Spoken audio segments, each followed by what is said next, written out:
बरेली के, जो हम और आपकी सबकी शान मान जान इमाम अहमद रजा खान मुहद्दिसे बरेलवी हैं, उनसे मोहब्बत करो, उनसे इश्क करो। इसका फायदा क्या होगा? इसका फायदा ये होगा, ए मेरे जिंदा दिल मुसलमान, कुकरा टाउन की सरजमीन पर बैठ करके ये एसएमएस लेकर के जाओ। अगर तुम किसी अच्छे इंसान से मोहब्बत करोगे, औलिया अल्लाह से मोहब्बत करोगे, ताबई से मोहब्बत करोगे, सिहाबी से मोहब्बत करोगे, रसूल से मोहब्बत करोगे, आमिना के लाल से मोहब्बत करोगे, तो अल्लाह रब्बुल इज्जत कयामत के दिन तुम्हें किसी और के साथ नहीं उठाएगा, बल्कि मोहम्मदुर रसूलुल्लाह के साथ उठाएगा। वाह वाह वाह वाह, क्या बात है भाई। मैं क्या कह रहा था कि अल्लाह रब्बुल इज्जत फरिश्तों से इरशाद फरमाएगा, मेरे बंदों ने जन्नत देखी है? फरिश्ते अर्ज करेंगे, पाक परवरदिगार सुनी है, किताबों में पढ़ा है। अल्लाह रब्बुल इज्जत इरशाद फरमाएगा, ए मेरे प्यारे फरिश्तों सुनो सुनो, मुझे मेरी इज्जत व जलाल की कसम है, उस जश्न गौसुल फरा में बैठने वाले, ख्वाह वो छोटा बच्चा हो कि बच्ची हो, ख्वाह वो बुजुर्ग हो या नौजवान हो, चाहे वो पर्दा नशी माएँ और बहनें हो, जो उस जलसा गाह में बैठे हुए हैं, ए मेरे फरिश्तों तुम इस बात पर गवाह हो जाओ, उसमें जितने भी बैठे हुए थे, जो सुन रहे थे, जो सुना रहे थे, उन सबको मैं जन्नत अता फरमा रहा हूं। वाह वाह वाह वाह, सुभान अल्लाह सुभान अल्लाह, क्या बात है। कितनी बड़ी बात है इस मजलिस की। अल्लाह रब्बुल इज्जत इरशाद फरमाएगा, ए मेरे फरिश्तों कुछ और मांग रहे थे? जन्नत के बाद किसी और चीज का मुतालबा कर रहे थे मेरे बंदे? फरिश्ते अर्ज करेंगे, ए पाक परवरदिगार हाँ, वो जहन्नम से छुटकारा मांग रहे थे और दुआ कर रहे थे, ए पाक परवरदिगार हम गुनहगारों को जहन्नम की तपिश, उसकी आग, उसके अजाब से महफूज फरमा, आमीन। अल्लाह रब्बुल इज्जत इरशाद फरमाएगा, ए मेरे प्यारे फरिश्तों जरा बताओ तो सही, क्या उन्होंने मेरी जहन्नम को देखा है? क्या उन्होंने जहन्नम के तबकात को देखा है? क्या उन्होंने जहन्नम के अंदर जो अजाब देने के लिए फरिश्ते मुसल्लत किए गए हैं, क्या उन्होंने उसको देखा है? जो वो जहन्नम से पनाह मांग रहे हैं, जहन्नम से आज़ादी मांग रहे हैं, जहन्नम से छुटकारा मांग रहे हैं, फरिश्ते अर्ज़ करेंगे, ए पाक परवरदिगार उन्होंने तेरी जहन्नम को देखा नहीं है, लेकिन उन्होंने तेरी जहन्नम के बारे में सुना है, उन्होंने तेरी जहन्नम के बारे में आलिमों से सुना है, उन्होंने तेरी जहन्नम के बारे में कुरान के अंदर पढ़ा है, उन्होंने तेरी जहन्नम के बारे में हदीस रसूल के जरिए मालूमात की है। ए पाक परवरदिगार वो छुटकारा मांग रहे थे। अल्लाह रब्बुल इज्जत इरशाद फरमाएगा, ए मेरी नूरी मखलूक फरिश्तों तुम इस बात पर भी गवाह हो जाओ, उस मजलिस के अंदर जितने भी लोग बैठे हुए थे उन सबको मैं जहन्नम से छुटकारा अता फरमा रहा हूं। क्या बात है, सुभान अल्लाह सुभान अल्लाह। अपनी बात को आगे बढ़ा रहा हूँ, अभी बात पूरी बाकी है।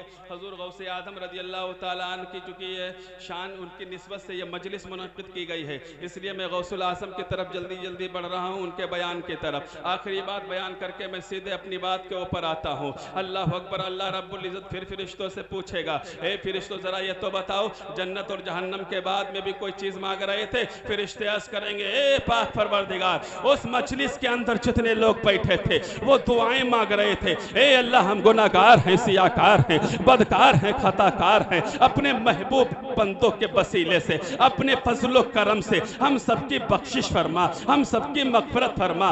ए पाक परवरदिगार तेरे गुनहगार बंदे तुझसे बख्शिश और मगफरत का मुतालबा कर रहे थे। अल्लाह रब्बुल इज़्ज़त इरशाद फरमाएगा, ए मेरे फरिश्तों सुनो सुनो, मुझे मेरी इज्जत व जलाल की कसम है, उस मजलिस के अंदर, उस जलसे के अंदर जितने भी लोग बैठे हुए थे, जितने भी लोग सुन रहे थे, जितने भी लोग सुना रहे थे, उन सब की मैं बख्शिश भी कर रहा हूँ, मगफिरत भी फरमा। सुभान अल्लाह सुभान अल्लाह, क्या बात है। आप बताइए, ये मजलिस कोई आम मजलिस है? बहुत खास मजलिस है। फिर जरा एक बार बुलंद आवाज से गौसे आजम का नाम लें तो जरा कहें, या गौस अल मदद, या गौस अल मदद। माशाअल्लाह। आपको मालूम है मैंने क्यों कहलाया? हुजूर गौसे आजम फरमाते, जब तक मैं ना चाहूं तब तक मेरा नाम कोई ले नहीं सकता। हक है, हक है। अब आपने नाम लिया और ये पूरा जलसा मुनाकिद कर दिया गया, तो गोया कि पहले नंबर में हमें और आपको गौसे आजम ने इजाजत दे दी। गोया जलसे की मकबूलियत और कबूलियत और हमारा और आपका उठना बैठना, सुनना और सुनाना, ये जो है गौसे आजम ने अपनी बारगाह में कबूल कर लिया है। और गौसे आजम ने कबूल किया तो मदीने के आमिना के मोहम्मदुर रसूलुल्लाह ने भी कबूल किया। और जब मोहम्मदुर रसूलुल्लाह ने कबूल फरमा लिया तो अल्लाह ने इस जलसे को कबूलियत का दर्जा अता फरमाया। वाह वाह वाह, सुभान अल्लाह। लिहाजा अपनी दिली दिल में जो है मुरादे मानते रहें और बात सुनते रहें। और मैं आपको बताता चलूं, पुराने पाक की मैंने आयत करीमा पढ़ी थी, अला इन्ना औलिया अल्लाह ला खौफुन अलैहिम वला हुम यहज़नून, जिसका मतलब मफ़हूम ये है कि अल्लाह के जो वली है उन्हें कोई खौफ और कोई गम नहीं है। आपको मैं बताता चलूँ, ये हुजूर गौसे आदम रज़ियल्लाहु ताला अन्हु की अज़मत और मकाम और शान क्या है। अगर हुजूर गौसे आज़म की जो है वो इल्मी मकाम में बयान करने पे आऊँ तो मुझे लगता है कि रात ख़त्म हो जाएगी, लेकिन गौसे आज़म का इल्मी मकाम ख़त्म ना होगा। कौन है ये हुजूर गौसे आज़म? हुजूर गौसे आज़म के साथ के ऊपर, उनकी सीरत के ऊपर न जाने कितने शोराओं ने शायरी लिखी है, न जाने खुतबाओं ने, हर तरीके के लोगों ने। गोया कि अगर कोई मुहद्दिस है तो वो उठा गौसे आज़म की बारगाह में नजराना अक़ीदत पेश किया, मुफस्सिरों ने नजराना पेश किया, मुहद्दिसों ने नजराना पेश किया, शायरों ने नजराना पेश किया, खतीबों ने नजराना पेश किया। लेकिन जब बारी आई बरेली के ताजदार इमाम अहमद रजा खां की, तो बरेली का ताजदार अपने कलम को लेता है और लेकर के लिख देता है, और लिखता है तो शुरुआत करता है, वाह क्या मर्तबा ऐ गौस है बाला तेरा, वाह क्या मर्तबा ऐ गौस है बाला तेरा, वाह क्या मर्तबा ऐ गौस है बाला तेरा, ऊंचे ऊंचों के सरों से कदम आला तेरा। वाह वाह वाह, क्या बात, सुभान आला अल्लाह। हज़रत ने फरमाया वाह क्या। हम और आप देखते हैं किसी का कोई आलीशान घर होता है या कपड़े होते हैं तो हम क्या कहते हैं, वाह क्या घर है, वाह क्या कपड़े हैं। आला हजरत फरमा रहे हैं, वाह क्या मर्तबा ऐ गौस है बाला तेरा, ऊंचे ऊंचों के सरों से कदम आला तेरा। ऊंचे ऊंचे कौन है? हुजूर साबिर कलियरी ऊंचे में है, हुजूर आला हजरत ऊंचे हैं, हुजूर मुफ्ती आज़म हिंद ऊंचे हैं। और आगे बढ़ो, निजामुद्दीन दहलवी ऊंचे हैं। और आगे बढ़ो, ख्वाजा बख्तियार काकी ऊंचे हैं। और आगे बढ़ो, अजमेर की सरजमीन पर पहुंचो, हुजूर गरीब नवाज ऊंचे हैं, सुल्तानुल हिंद है, पूरे हिंदुस्तान के औलिया कराम के बादशाह हैं। आला हजरत फरमाते हैं, तमाम औलिया, तमाम अबदाल, तमाम अख्ताब, तमाम अफराद, तमाम असियात, तमाम अजियात, गोया इस उम्मत के जितने वली हैं, इससे पहले जितने भी अंबिया आए, उनकी जितने भी उम्मतें हुई, उन उम्मतों में जितने भी वली हैं, ऐ मेरे गौसे आजम ऊंचों के ऊंचों से ऊंचा आला है कदम तेरा। वाह क्या मर्तबा ऐ गौस है बाला तेरा, ऊंचे ऊंचों के सरों से कदम आला तेरा। और आगे इरशाद फरमाते हैं, सारे अख्ताबे जहां करते हैं काबे का तवाफ, काबा करता है तवाफे दरे बाला तेरा। गौसे आजम की बात करने लगा हूं, ऐ मेरे भाइयों सुनो तो सही, कौन है गौसे आजम? गौसे आजम वो हैं कि जब अभी जो है, अभी आप माँ के शिकमे मुबारक में ना आए थे, हुजूर गौसे आजम की जात फना फिर रसूल है, आप रसूलुल्लाह की जात में फना थे। आप जो है हद दर्जा इश्क रसूल में जो है वो गोता खो थे। अल्लाह अकबर। आपने सुना है कि मक्कतुल मुकर्रमा सरजमीन अरब, रसूलुल्लाह के आने से पहले मदीना सरजमीन मक्का का हाल क्या था? सरजमीन मक्का का हाल ये था कि हजारों सालों साल लड़ाइयाँ होती थी, डकैती आम थी, चोरी आम थी, खियानतदारी आम थी, ऐब ढूंढे जाते थे, लड़ाइयाँ होती थी। सबसे बड़ी बात तो ये थी कि जिंदा बच्चियों को कब्रों के अंदर दफन कर दिया जाता था। अल्लाह अकबर। हजरत दहिया कल्बी बयान करते हैं कि मैं जब इस्लाम लाया था उस वक्त जो है मैंने बयान किया था, अल्लाह अकबर 70 के करीब उन्होंने अपने हाथों से बच्चियों को दरगोर किया था। सरजम जो है मक्का की सरजमीन में जिंदा बच्चियां जो है वो दफन कर दी जाती थी। ऐसे आलम में उन बच्चियों ने खुदा की बारगाह में अर्ज किया था, सिसकियां भर भर करके कहा था, ए पाक परवरदिगार, ये बच्चियां कब तक जो है इनके ऊपर कब तक अत्याचार होता रहेगा, कब तक औरतों की इज्जत से खिलवाड़ होता रहेगा, कब तक औरतें अपने शौहरों को चिता पर जो है लिटा करके जलाई जाएंगी, कब तक जो है इन बच्चियों को जिंदा जमीन के अंदर दफन किया जाएगा। ए पाक परवरदिगार, कोई मसीहा तो भेज। उस वक्त अल्लाह ने अपने महबूब मोहम्मदुर रसूलुल्लाह सल्लल्लाहु अलैहि वसल्लम को सरजमीन अरब में भेजा था। तारीख बताती है, सीरत रसूल बताती है, जब रसूलुल्लाह तशरीफ लाए थे तो उस तारीख में, उस साल में पूरे मक्के के अंदर, बल्कि पूरी तारीख ये बयान करती है, पूरी दुनिया के अंदर अगर कोई पैदा हुआ था तो बच्ची पैदा नहीं हुई थी, बल्कि अल्लाह के रसूल सल्लल्लाहु अलैहि वसल्लम के पैदा करने की निस्बत से, उनकी बरकत से अल्लाह ने पूरी दुनिया में लड़के पैदा फरमाए। वाह वाह, सुभान अल्लाह, हक है। इधर ये देखिए, रसूलुल्लाह पैदा हुए तो अल्लाह ने लड़कों को पैदा फरमाया। इधर मेरे और आपके गौसे आसम पैदा हो रहे हैं। उस वक्त 500 साल का अरसा गुजरा है। कौन से जमाने में हुजूर गौसे आजम पैदा हुए? ऐसे वक्त में पैदा हुए। लूट मार हो रही थी, खयानत हो रही थी, गीबतें हो रही थी, आपस में कत्ल गारत हो रही थी। इतना कत्ल हुआ था सरजमीन इराक में, बगदाद में, कि दरियाए तजला के अंदर लाशों को बहा दिया गया था। चंगेज खां, हलाकू खां मुसल्लत कर दिया गया था। बैतुल मुकद्दस मुसलमानों के हाथ से चला गया था।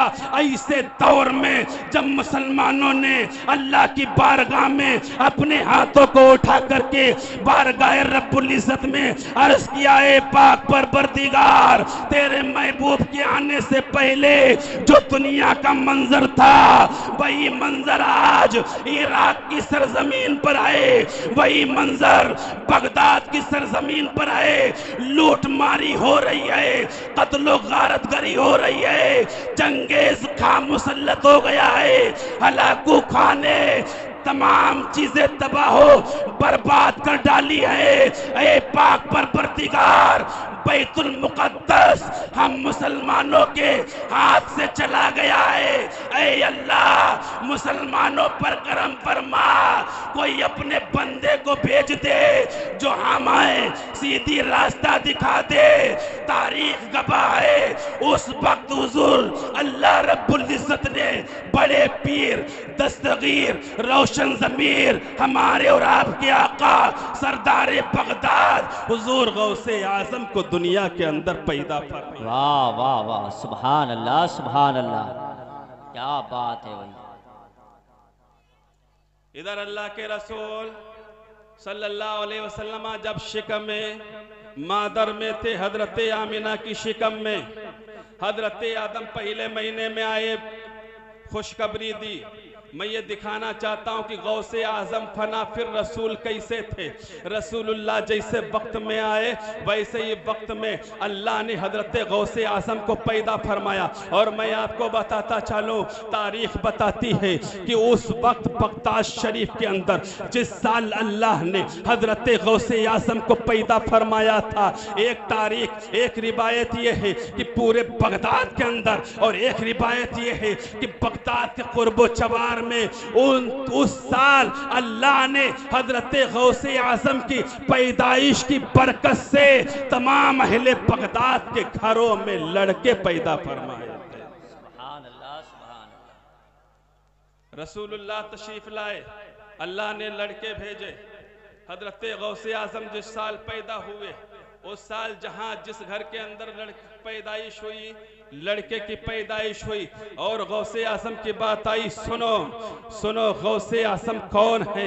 अल्लाह ने कितना फजल करम फरमाया, कितने चहीते हजरत गौसे आज़म थे अल्लाह के। अल्लाह अकबर। हजरत गौसे आज़म जिस साल पैदा हुए, आपके साथ में जितने बच्चे पैदा हुए वो लड़के पैदा हुए। एक रिवायत ये कहती है कि जिस साल हजरत गौसे आज़म पैदा हुए तो उस साल सारे लड़के पैदा हुए। तो रिवायत ये भी बताती है कि गौसे आज़म तो मादरजात वली थे ही, लेकिन गौसे आज़म के साल वाले पैदाइश वाले साल में जितने लड़के अल्लाह ने पैदा फरमाए थे वो कोई आम नहीं थे, बल्कि अल्लाह ने उन सारे लड़कों को वली बना करके पैदा। वाह वाह वाह वाह, सुभान अल्लाह सुभान अल्लाह। नारे तकबीर, नारे रिसालत, मसलके आला हजरत, जश्न गौसुल वरा हजरत अल्लामा मुफ्ती साकिब रज़ा आधरी। नारे तकबीर, नारे रिसालत। वाह वाह। कौन है हजरत गौसे आज़म? हजरत गौसे आज़म का जिक्र हजरत जिब्रील बुलबुल सिदरा तायर सिदरा कर रहे हैं। हजरत जिब्रील आते हैं मस्जिद नबी में, अल्लाह के रसूल तशरीफ़ फरमा है। सुनो मेरे भाइयों, गौर से सुनो, सुनने की बात है, शायद कि कभी सुनी होगी आपने ये बात। सुनो मेरे भाइयों सुनो, बड़ा कीमती वक्त है आपका और हमारा। मैं थोड़े से वक्त में आपको बहुत कुछ दे करके जाना चाहता हूँ, बस कुछ बातें बयान करके मैं अपनी बात को ख़त्म करना चाहता हूँ। हजरत जिब्रील अमी है, अल्लाह के रसूल सल्लल्लाहु अलैहि वसल्लम मस्जिद नबी में तशरीफ़ फरमा है। हजरत जिब्रील अमी आ जाते हैं अल्लाह के रसूल सल्लल्लाहु अलैहि वसल्लम के पास आकर के आपके साथ में बैठ करके कुछ बात होती है। हजरत जिब्रील चले जाते हैं, अल्लाह के रसूल सल्लल्लाहु अलैहि वसल्लम मस्जिद नबी से उठते हैं, हुजरा फातिमा में जाते हैं। कौन सा हुजरा है? वो हुजरा है। कौन सा हुजरा? हुजरा फातिमा। कौन है ये फातिमा? वो फातिमा है जिनका एक सजदा करने में पूरी रात खत्म हो जाती थी। अल्लाह अकबर। हजरत शॉर्टकट बयान करना चाहता हूँ। हजरत फातिमा है, हजरत फातिमा के हुजरे में रसूलुल्लाह तशरीफ ले गए। कब तशरीफ ले गए? मस्जिद नबी में जब हजरत जिब्रील अमी आए। हजरत जिब्रील अमी आए, आने के बाद में बात हुई, हजरत जिब्रील अमी चले गए। अल्लाह के रसूल वहां से उठे। हजरत जिब्रील अमी अलैहिस्सलाम के उठने के बाद में, हजरत जिब्रील अमी के जाने के बाद रसूलुल्लाह जो है हुजरा फातिमा में आए। हुजरा फातिमा में जब आए, हजरत अली को बुलाया। हजरत अली मौजूद हैं। क्या देखते? हजरत इमाम हसन भी हैं, हजरत इमाम हुसैन भी हैं। अल्लाह अकबर। आप जरा गौर से सुनो तो सही, कौन कौन लोग हैं? हुजरा किसका है? हुजरा फातिमा रज़ियल्लाहु ताला अन्हा का है। उस हुजरे के अंदर है कौन? हजरत फातिमा है, हजरत अली हैं, आपके शौरे नामदार हजरत अली हैं। हजरत अली हजरत फातिमा के नन्हे मुन्ने बच्चे आका हुसैन आका हसन भी तशरीफ फरमा है। आका हसन भी हो गए, आका हुसैन भी हो गए, खुद रसूलुल्लाह तशरीफ फरमा है। रसूलुल्लाह सल्लल्लाहु अलैहि वसल्लम फौरन उठे। उठने के बाद में हजरत इमाम हसन को उठा लिया। हजरत इमाम हसन को उठाने के बाद में कहीं तो उनका जो है दाहिना रुखसार चूम रहे हैं, कहीं तो बाया रुखसार चूम रहे हैं, कहीं तो उनकी पेशानी चूम रहे हैं। अल्लाह अकबर। कहीं तो उनके लबहाए मुबारक चूम रहे हैं। अल्लाह अकबर। हजरत फातिमा देखती हैं और देखती है तो देखती रह जाती हैं। आखिरकार हजरत फातिमा ने पूछ ही लिया, ए बाबा जान, आज का मामूल आपका अलग नजर आ रहा है। अलग मामूल नजर क्यों आ रहा था? आ रहा था इसलिए कि इससे पहले जब रसूलुल्लाह तशरीफ लाते थे, पहले नंबर में आका हुसैन को उठाते थे। आका हुसैन को उठाने के बाद अपनी आगोश में लेते थे। लेने के बाद में आका हुसैन के जो है गले मुबारक को चूमते थे। फिर कहीं दाहिना रुखसार चूमते थे, कहीं बाया रुखसार चूमते थे, कहीं लबहाए मुबारक चूमते थे। फिर आका इमाम हसन को उठाते थे, फिर उनको प्यार करते थे। लेकिन आज उल्टा कर दिया है। अल्लाह के रसूल हुजरा फातिमा में आए हैं तो फौरन इमाम हसन को उठाया, इमाम हसन को चूमा। अल्लाह अकबर। शहजादी रसूल हैं, खातून जन्नत हैं। हजरत फातिमा अर्ज करती हैं, ए बाबा जान, आज का मामूल उल्टा नजर आ रहा है। आज का मामला आपका बरअक्स नजर आ रहा है। इससे पहले आका हुसैन को चूमते थे, मेरे बच्चे हुसैन को बोसा देते थे। आज आपने छोटे भाई को छोड़ करके बड़े भाई को उठाया है, बड़े भाई को प्यार कर रही हैं, बच्चे समझ में नहीं आ रही है। ए बाबा जान मुझे बताओ तो सही, मुझे तसल्ली नहीं हो रही है, मुझे बेकरारी खाई जा रही है, मुझे बेचैनी खाई जा रही है। हजरत फातिमा ने जब ये कहा था, रसूलुल्लाह ने इरशाद फरमाया, ए मेरी बेटी फातिमा सुनो, ए मेरी बेटी फातिमा सुनो, जिब्रील आए थे, जिब्रील ने मुझे कहा है कि ए फातिमा, ये जो बेटा हुसैन है, बेटा जो हुसैन है, इसकी नस्ल से इमाम पैदा होंगे, इमाम पैदा होंगे, ज़ैनुल आबिदीन पैदा होंगे, इमाम बाकर पैदा होंगे, इमाम जाफर पैदा होंगे, इमाम जो है इमाम मोहम्मद रजा पैदा होंगे, इमाम तकी पैदा होंगे, इमाम नकी पैदा होंगे, इमाम हसन अस्करी पैदा होंगे।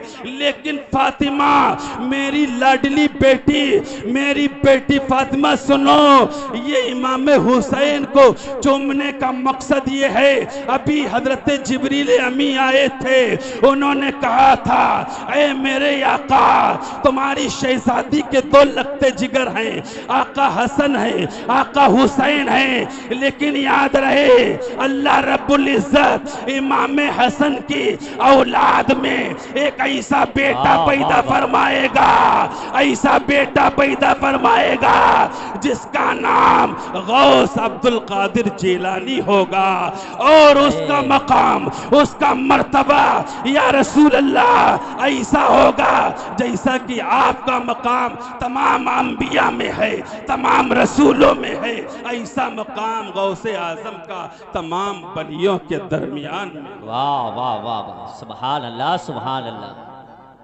ये है गौसे आजम। अल्लाह अकबर। आपने सुना है अल्लाह के रसूल सल्लल्लाहु अलैहि वसल्लम जब शिकमे मादर में आए, पहले महीने में हजरत आदम ने आकर के बिशारत दी, फिर किसी महीने में हजरत इब्राहीम आए, किसी महीने में हजरत मूसा आए, किसी महीने में हजरत ईसा आए, और उन्होंने बिशारत दी कि ऐ आमिना, तुम्हारी गोद में सैयदुल अंबिया आ रहे हैं, तुम्हारी गोद में रहमतुल लिल आलमीन आ रहे हैं। गोया जैसे रसूलुल्लाह की माँ आमिना को तमाम अंबिया ने आकर के खुशखबरियां दी थी, बिशारत दी थी। जब मेरे खौस, मेरे बड़े पीर दस्तगीर रहमतुल्लाह अलैह शिकमे माथर में थे, तो उस वक्त औलिया कराम में हजरत जुनैद बगदादी आते हैं, वो आपकी माँ को मुबारकबाद देते हैं। ए हम उम्मा, ए फातिमा उम्मुल खैर, तुझे मालूम है तेरी गोद में जो बच्चा आने वाला है वो कौन है? फातिमा उम्मुल खैर तसव्वुर में जवाब देती है, ए जुनैद बगदादी, तुम ही तो बताओ कौन सा बच्चा है, उसकी शान क्या होगी, उसका मकाम क्या होगा? अल्लाह अकबर। जुनैद बगदादी कहते हैं, ऐसा बच्चा तेरी गोद में अल्लाह भेजने वाला है जिसका मकाम और मर्तबा इससे पहले तमाम औलिया में, तमाम अबदाल में, तमाम औताद में, तमाम अफराद में न किसी नबी के उम्मत के वली को मिला है, ना ही कयामत तक किसी वली को मिलेगा। वो मकाम हजरत गौसे आजम को अल्लाह ने अता फरमाया है। आप शिकमे मुबारक, शिकमे मादर में है। अल्लाह अकबर। बात बहुत लंबी होती जा रही, मैं आखिरी बात बयान करके अपनी बात को जो है ख़त्म करने की कोशिश कर रहा हूँ। हजरत गौसे आजम के वालिद का अगर आप बयान सुने तो उनके हर सीरत के अंदर हमें जो नसीहत मिलती है। फातिमा उम्मुल खैर की सीरत अगर पढ़े, हमारी इस्लामी माएँ और बहनें हैं, उनकी सीरत से उन्हें सबक लेना चाहिए। अल्लाह अकबर। आज हमारी माएँ और बहनें हैं, नमाजें नहीं पढ़ती हैं, कुरान की तिलावत नहीं करती हैं, जिसकी वजह से जो है घर के अंदर बेबरकती है, खैर और रहमत की बारिश नहीं होती है, इसी वजह से बीमारियां होती हैं। हमारे भाई भी नमाज नहीं पढ़ते हैं, हमारी बहनें भी नमाज नहीं पढ़ती हैं, हमारी माएँ नमाज नहीं पढ़ती हैं, और अपने चेहरे को बनाने संवारने के लिए बड़ी बड़ी फैक्ट्री, बड़ी बड़ी कंपनी का जो है प्रोडक्ट अपने जो है रुखसारों के ऊपर, अपने चेहरों के ऊपर, अपने जिस्मों के ऊपर लगाती हैं। क्या सिर्फ और सिर्फ मकसद ये होता है कि हम खूबसूरत हो जाएं? जरा हजरत गौसे आजम की माँ का किरदार पढ़ो तो सही, गौसे आजम की माँ की सीरत को तो पढ़ो तो सही। जब हुजूर गौसे आजम के वालिद किरामी की शादी हो रही थी, तो आपको जब शबे उरूसी में जब आपको हुजरे उरूसी के अंदर भेजा गया था, तो उस हुजरे के अंदर जो नूर था वो किसी लाइट का नूर नहीं था, वो किसी रोशनी का नूर नहीं था, वहाँ उसके अंदर कोई रोशनी नहीं जलाई गई थी। उसके अंदर हजरत अबू साले जंगी मूसा दोस्त रहमतुल्लाह अलैह गौसे आजम के वालिद गए थे। जाने के बाद में वापस आ गए, देखा कि बड़ी हसीन व जमील, बड़ी खूबसूरत लड़की है, जिसके औसाफ तो बयान ये किए गए थे कि वो हाथों से लिंगड़ी है, पैरों से लूली है, हाथों से अपाहिज है, पैरों से लिंगड़ी है, आंखों से अंधी है, कानों से बहरी है, मुंह से गूंगी है। अल्लाह अकबर। जब हजरत गौसे आजम के वालिद गिरामी हुजरे के अंदर गए थे तो एक हसीन व जमील औरत को देखा था, जिसके हाथ भी सही थे, जिसके पैर भी सही थे, जिसकी आंखें भी सही थी। हजरत गौसे आजम के वालिद गिरामी ने पैर रखा, नजर पड़ी, पीछे आए, या अल्लाह ये माजरा क्या है, कहीं मैं किसी और गैर महरम के पास में तो नहीं आ गया। अल्लाह अकबर। आपके ससुर साहब थे, उन्होंने कहा बेटा क्या बात, कहा मुझे ऐसी जगह मैं चला गया, वहां तो आपने ये बताया था कि मेरी बेटी जो है वो पैरों से लूली लंगड़ी है, हाथों से अपाहिज है, वो जो है देखती नहीं है, वो जो है सुनती भी नहीं है, वो बोलती भी नहीं है, लेकिन मैंने देखा है बड़ी हसीनो जमील खूबसूरत जो है कनीज है, बड़ी हसीनो जमील है, बड़ी जो है उसकी चेहरे के ऊपर से जो है नूर की शुआएं टपक रही है, नूर की शुआएं फूट रही है। उस नूर की शुआओं की वजह से, उस नूर की शुआओं की वजह से पूरे हुजरे के अंदर रोशनी है। अल्लाह अकबर। जरा गौर तो करो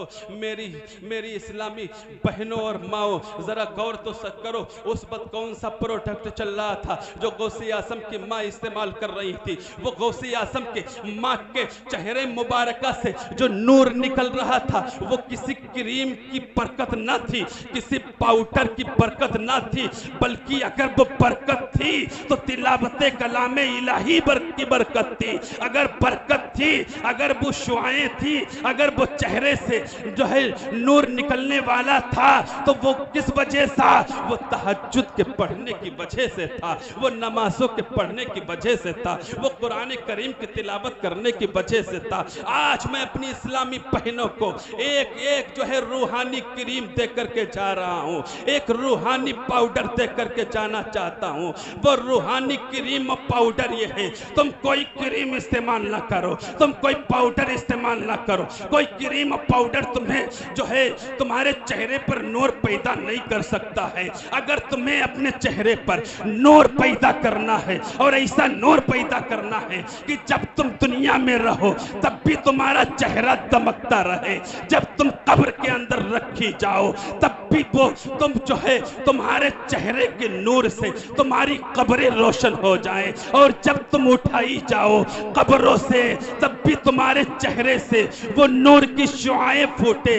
वो कौन सी रूहानी क्रीम है, वो कौन सा रूहानी पाउडर है, वो कौन सा रूहानी अमल है, वो कौन सा रूहानी खुदा है, वो कौन सी रूहानी जड़ी बूटी है? तो ऐ मेरी इस्लामी माएं और बहनें सुनो, वो कोई और क्रीम नहीं, वो कोई और पाउडर नहीं, वो कोई और रूहानी जड़ी बूटी नहीं है, बल्कि तुम रातों में उठकर तहज्जुद की नमाज पढ़ना शुरू कर दो, अल्लाह तुम्हारे चेहरे पर रौनक पैदा फरमाए। वाह वाह वाह, सुभान अल्लाह, जज़ाकल्लाह,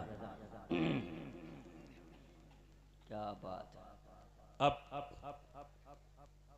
मुझे इशारा मिला है स्टॉप लेने का, चूंकि वक्त भी ज्यादा हो गया है, 1 घंटा हो गया बोलते हुए। बहुत अच्छा बयान है, लेकिन मेरी अभी ख्वाहिश अधूरी से भी अधूरी हुई है, लेकिन मैं बस ये बात बयान करके 2-4-5 मिनट का वक्त मैं लूंगा। ए मेरे भाइयों, गौसे आजम सिर्फ करामत वाले ही नहीं थे, गौसे आजम हाफिज भी थे, कारी भी थे, आलिम भी थे, मुफ्ती भी थे, मुहद्दिस भी थे, मुहक्किक भी थे, मुफक्किर भी थे, मुदक्किक भी थे। और जैसे अल्लाह ने अपने महबूब को तमाम आलमीन के लिए रहमत बना करके भेजा है, ऐसे ही अल्लाह ने गौसे आजम को तमाम जहानों के लिए शेख पीर और पीरों का पीर बड़ा पीर दस्तगीर बना करके भेजा। सुभान अल्लाह। लिहाजा चलते चलते मैं नसीहत के तौर पे ये बात कहना चाहता हूँ, गौसे आज़म का हम नारा लगाते हैं, गौसे आज़म का दामन नहीं छोड़ेंगे। अल्लाह अकबर ये कैसा हमारा नारा है, ज़रा इस नारे की सच्चाई पर अगर गौर करेंगे तो तुम्हें ये नारा लगाने से पहले तुम्हारे दिल में ये बात होनी चाहिए कि हमें गौसे आज़म की तालीम पर अमल करना चाहिए। गौसे आज़म रज़ी अल्लाह ताला अन्हु ने बड़ी इबादतें की हैं, बड़ी रियाजतें की हैं, बड़ी मुजाहिदात किए हैं। आज हम नारा लगाते हैं गौसे आज़म का दामन नहीं छोड़ेंगे। हमने नमाजें नहीं पढ़ी हैं, हम नमाजें नहीं पढ़ते हैं, हम रोज़े नहीं रखते हैं, हम ज़कात नहीं देते हैं। ए लोगों,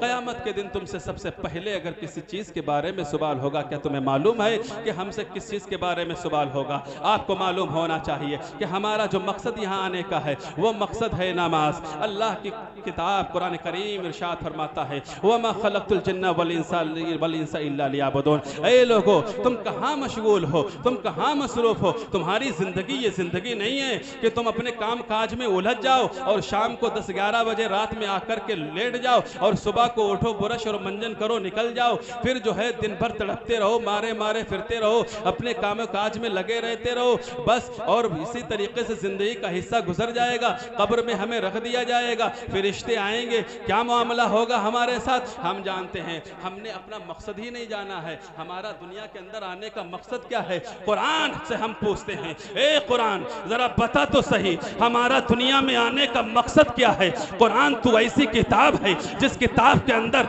हर सवाल का जवाब मौजूद है, जिसके अंदर हर तर और खुश्क चीज मौजूद है। ए कुरान जरा बता तो सही, ये इंसान है जो सुबह को उठते हैं और अपने जरिए माश के लिए निकल जाते हैं, रात को आकर के फिर लेट जाते हैं, इनका मकसद क्या है? क्या खेती करने के लिए पैदा किया गया है? क्या सिर्फ और सिर्फ मोबाइलों पे अपनी रातों दिन गुजारने के लिए पैदा किया गया है? कुरान इरशाद फरमाता है, ए अल्लाह के बंदो सुनो, तुम्हें जो है अपना वक्त जाया करने के लिए पैदा नहीं किया गया है, बल्कि सुनो, तुम्हें अल्लाह ने सिर्फ और सिर्फ अपनी इबादत के लिए पैदा किया है, नमाज के लिए पैदा किया है, रोजे के लिए पैदा किया है, इबादत के लिए पैदा किया है। लिहाजा आज से ये अहद करो, आज से ये अहद करो कि हम नमाज फजर भी अदा करेंगे, नमाज जोहर भी अदा करेंगे, नमाज असर भी अदा करेंगे, नमाज मगरिब भी अदा करेंगे, नमाज ईशा भी अदा करेंगे। इसके साथ साथ में ये भी अहद रखो कि हम सबसे पहले अपना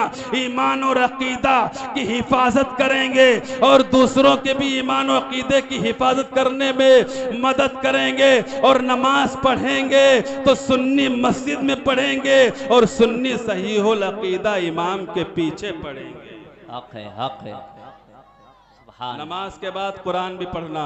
कुरान बहुत मुतबर्रक चीज़ है। कुरान वो है जिसका छूना इबादत है, जिसका देखना इबादत है, जिसका पढ़ना इबादत है, जिसका रखना इबादत है, जिसका देखना इबादत है। अब आज के दौर में देखा जाता है हमारी माएँ और बहनें 8वें दिन जुमे के दिन पढ़ लेती हैं, हमारे भाई तो पता नहीं जुमे के दिन पढ़ते कि नहीं पढ़ते, इल्ला माशाअल्लाह। ए लोगों, अपने जिस्म के अंदर रूहानियत पैदा करना चाहते हो, अगर अपनी जुबान के अंदर तासीर पैदा करना चाहते हो, अगर अपने हाथों में बरकत पैदा करना चाहते हो, अगर अपने कामों में बरकत पैदा करना चाहते हो, अगर अपनी भूख के अंदर तासीर पैदा करना चाहते हो, तो कुरान करीम की तिलावत करो, चाहे एक रुकू पढ़ो, लेकिन ये अहद करो कि आज से हम कुरान करीम पढ़ेंगे। पूरा पारा नहीं पढ़ सकते हो मत पढ़ो, आधा पारा नहीं पढ़ सकते हो मत पढ़ो, 3 रुकू नहीं पढ़ सकते हो मत पढ़ो, 2 रुकू नहीं पढ़ सकते हो मत पढ़ो, 1 रुकू नहीं पढ़ सकते हो मत पढ़ो, आधा रुकू नहीं पढ़ सकते हो मत पढ़ो। लेकिन अल्लाह ने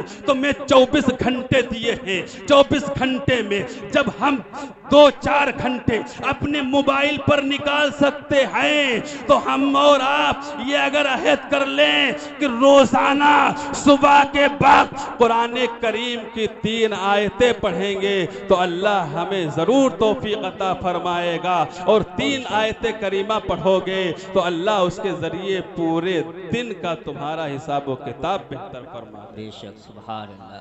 क़यामत के दिन सबसे पीछे बात खत्म कर रहा हूँ। क़यामत के दिन सबसे पहले तुमसे पूछा जाएगा, अल्लाह के सामने खड़े किए जाओगे, तुमसे पूछा जाएगा तुमने नमाजें पढ़ी क्यों नहीं पढ़ी, नमाजें पढ़ी कि नहीं पढ़ी, नहीं पढ़ी तो क्यों नहीं पढ़ी, क्या वजह थी, क्या उज़्र था। ज़रा सोचो तो सही, आज हम अगर बाप के सामने खड़े कर दिए जाते हैं, बाप हमसे अगर कोई मुतालबा करता है, हमारे अंदर इतनी हिम्मत नहीं होती है, इतनी सकत नहीं होती है कि हम बाप के नजरों से मिला करके उसका जवाब दे सके, उसके सामने खड़े होकर के उसके सवाल का जवाब दे सके। जरा सोचो तो सही, जो सब बादशाहों का बादशाह अल्लाह है, जो तमाम हाकिमों का हाकिम अल्लाह है, जो तमाम रब का रब अल्लाह है, उसके सामने मैदान महशर में हमें खड़ा कर दिया जाएगा। हमारे इर्द गिर्द पीछे आगे दाएं बाएं फरिश्ते होंगे। उस वक्त हमसे सवाल किया जाएगा, ए मेरे बंदे तूने नमाज पढ़ी कि नहीं पढ़ी, तो जरा बताओ तो सही। उस वक्त हमारे पास क्या जवाब होगा। उस सख्ती से बचने के लिए, उस शर्मिंदगी से बचने के लिए हमें चाहिए कि हम नमाजों की पाबंदी करें, कुरान करीम की जो है पाबंदी करें। और एक आखिरी बात 2 मिनट के अंदर, अगर तुम अपने घर के अंदर बरकत चाहते हो, अपने कामों में बरकत चाहते हो, अपने घरों के अंदर रहमत व अनबार की बारिश चाहते हो, और सबसे अहम चीज ये है, अगर तुम अपने बुढ़ापे की लाठी चाहते हो और तुम ये चाहते हो, आप ये चाहते हैं कि हमारा बुढ़ापा अच्छा गुजरे और बुढ़ापे के बाद जब मुझे कब्र में रखा जाए तब भी जो है कोई ऐसा हो जिससे कि हमें सुकून मिले, और जब हमें कब्र के बाद रख कर के लोग चले आए तो कोई ऐसा हो जो हमें अपनी दुआओं में याद रखे, जो हमारी बख्शिश के लिए, हमारी मग़फ़िरत के लिए दुआएं करता रहे। तो सुनो, मोहम्मद साकिब अज़हरी हैदराबादी आज इस सरजमीन कुकरा टाउन से जश्न गौसुल परा के इस जलसे में